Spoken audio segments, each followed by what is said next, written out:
No problem. Congress has until Thursday evening at 11:59 p.m., a minute before midnight, to come up with yet another budget agreement. And my next guest says compromise has been a filthy, ugly word for freshman Republican members. Democratic Congressman Charlie Rangel of the great state of New York and from Harlem, New York is here. Congressman Rangel, welcome here. Good to be in your courthouse. All right. Were you happy with this deal that the Republican leadership of the House and the Democratic leadership of the Senate and the president cut for this $38 billion reduction? Not at all, but I am glad that both sides realized the negative impact it would be if we had to close down our government. I think that everyone made it abundantly clear that more than saving $38 billion, we would have lost a heck of a lot more money. All right. But I just wish you could ask me that one question that you asked the Congressman Mack, and that is, how did we get involved in all of this? When did it happen? This is not a Republican or a Democratic problem. This has happened under Republican presidents and Republican Congresses and Democratic presidents and Democratic Congresses. I wouldn't put it that way, Judge. Of course, I'm in your court. How is it that we got to $14 trillion in debt and that nobody's concerned but the Tea Party people about paying it back? Because if you remember, the last Democratic president that we've had, that is before Bush and Reagan, was Bill Clinton. Right. He left a $5.6 trillion surplus. Now, the $14 trillion didn't happen overnight. No, I know but that. Several things happened. We fought a couple of wars. We had 9/11. Don't say we it all that know way, about that. because I'm not justifying what George Bush did. I'm asking you. Well, you said, how did we get there? You're a longtime member of Congress. Yes. You always vote in favor of more borrowing. Don't say that. It's true. How are we going to pay the money back? First of all this business about not voting for the debt ceiling is ridiculous. Why? Because the $14.2 or $3 trillion that we owe happened before we owed it, and we still now owe the interest on what has been borrowed, whether it's Republican or Democrat. We are paying interest on money that was spent by prior Congresses and presidents. And if we don't pay the interest on it, if we don't raise the debt ceiling, the whole darn fiscal system collapses. All right, you reject the Senator Pat Toomey argument that we can pay the interest from the income tax revenue. You think we have to borrow more money in order to pay interest on money that we've already borrowed and spent, right? Let me take it, no.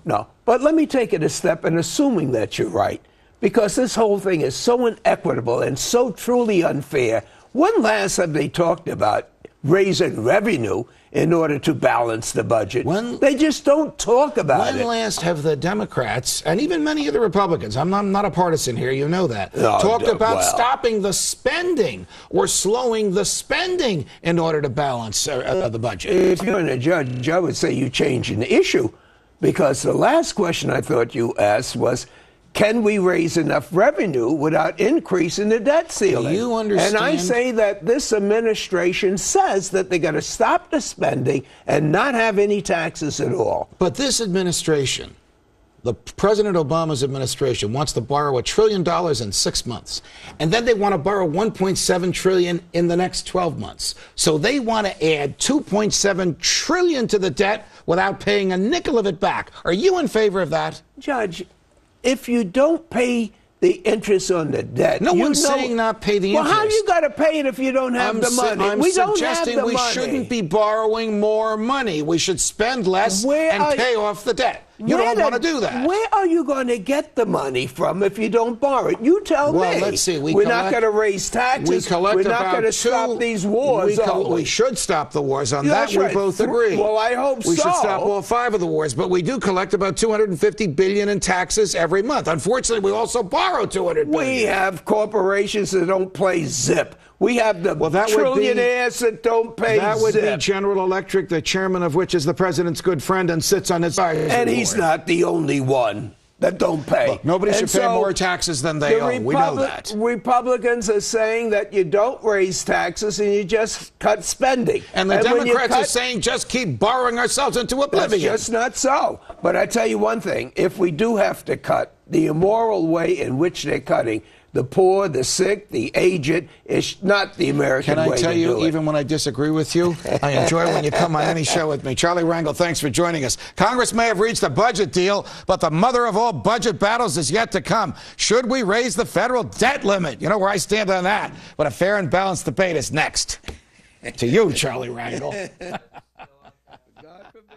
The vote to raise the debt ceiling will be the next big showdown in Washington. Republicans are threatening not to vote for an increase unless long-term spending cuts are also introduced. Here's what Democratic New York Senator Chuck Schumer had to say about that. Playing the same game they played on shutting the government down up till the last minute and using that as sort of leverage to get things they wanted. Unfortunately, we didn't go along with a lot of them. But doing that on the debt ceiling, a disaster. A formula of playing with fire that could actually have the credit markets stop taking U.S. debt and create a recession. This should be taken off the table now. Should it be taken off the table? Here to discuss, Art Laffer, former economic advisor to President Ronald Reagan, more senior economic writer for the Wall Street Journal. Art, to you first. Or team.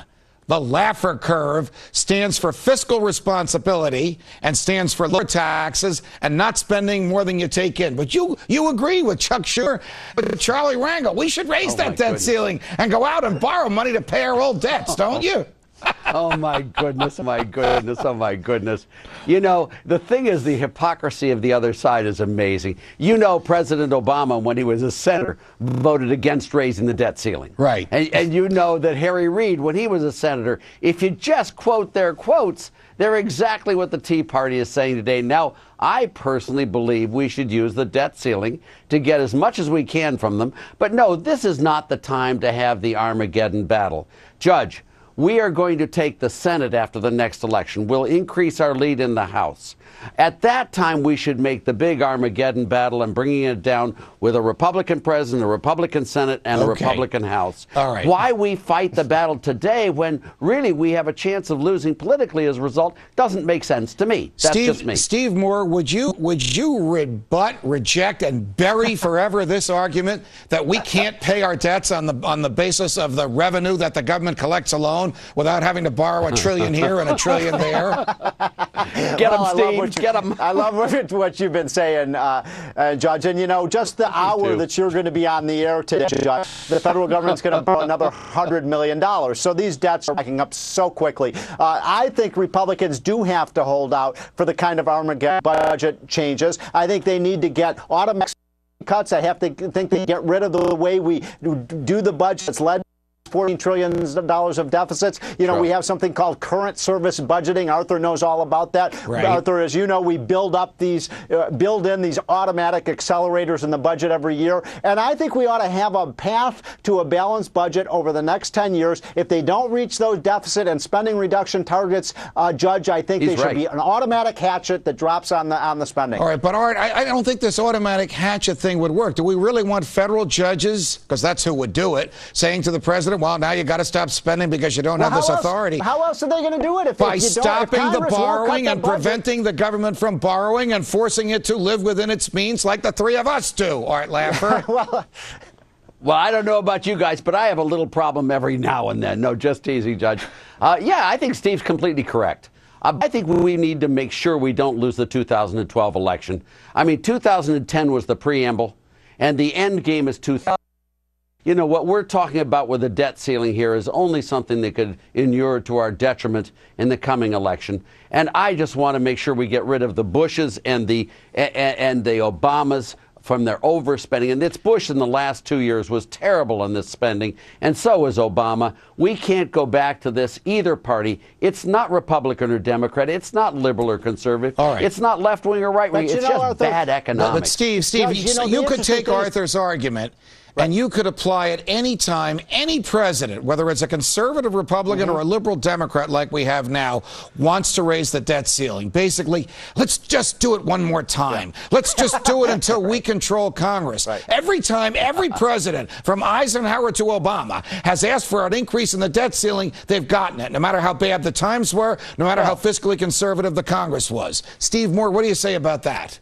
I think the absolute maximum point of leverage that Republicans will have in terms of cutting the budget will come on this debt ceiling. And I think Republicans cannot blink here. They have to basically say, until we get a path to dramatic reductions in spending and dramatic reductions in debt. Look, if you've got an overspender, you do have to pay the debts you've accumulated, but you don't just keep giving a bigger spender a bigger credit allowance. As Ronald Reagan used to say, you don't give a spender a bigger allowance. And I think that's what's at stake right here. And this is, Arthur, I think where the Republicans should draw the line in the sand with people like Chuck Schumer and Harry Reid. Shouldn't we draw the line in the sand now, or we have about 30 seconds, rather than wait and hope that the Republicans take the Senate next year? I think what I would like to see us do in this one, I'd like to see us get the tax cuts passed permanently so we get that issue out of here. I mean, the tax increases is the worst thing you can do in a bad economy like that. Who wants to raise taxes on the last 3 people working? It's just plain stupid.